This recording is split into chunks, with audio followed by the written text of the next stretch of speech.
Hello viewers, welcome to Muthukutty channel. இன்றைக்கி நம்ம beetroot சாதம் எப்படி செய்ய போகிறோங்கிறதான் பார்க்க போகிறோம். வீடியோ ஸ்கிப் பண்ணாமல் கடைசி வரைக்கும் பாருங்கள். பிடிச்சிருந்தால் லைக் பண்ணுங்கள், ஷேர் பண்ணுங்கள் அண்ட் சப்ஸ்கிரைப் பண்ணுங்கள்.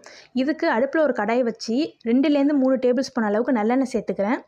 நல்லெண்ணெய் சூடானதுக்கப்புறம் 1 டேபிள் ஸ்பூன் அளவுக்கு கடுகு சேர்த்துக்கிறேன். கடுகு பொரிஞ்சதுக்கப்புறம் 1 டேபிள் ஸ்பூன் அளவுக்கு ஜீரகம் சேர்த்துக்கிறேன். அதுக்கப்புறம் ஒரு 3 காஞ்ச மிளகாவை சின்ன சின்னதாக கட் பண்ணி சேர்த்துக்கிறேன். ஒரு பல்லாரி வெங்காயத்தை சின்ன சின்னதாக கட் பண்ணி வச்சுருக்கேன், அதை அதோடு சேர்த்துக்கிறேன். சேர்த்துட்டு நல்லா வதக்கி விட்டுக்கிறேன். இது கூட ஒரு கொத்து கருவேப்பிலை சேர்த்துக்கிறேன். அதுக்கப்புறம் ஒரு பிஞ்ச் அளவுக்கு மஞ்சத்தூள் சேர்த்துட்டு நல்லா வதக்கி விடுறேன். கொஞ்சம் பெருங்காயமும் அதோட ஆட் பண்ணிக்கிறேன். 3 பீட்ரூட்டை நான் சின்ன சின்னதாக துருவி வச்சுருக்கேன், அதை அதோடு நான் சேர்த்துக்கிறேன்.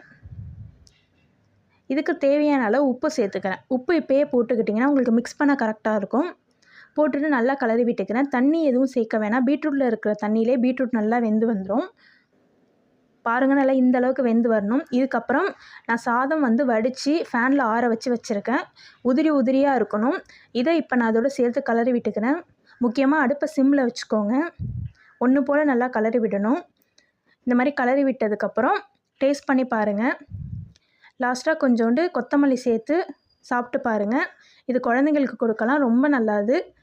ஹெல்த் பெனிஃபிட் கூட. தேங்க்ஸ் ஃபார் வாட்சிங்.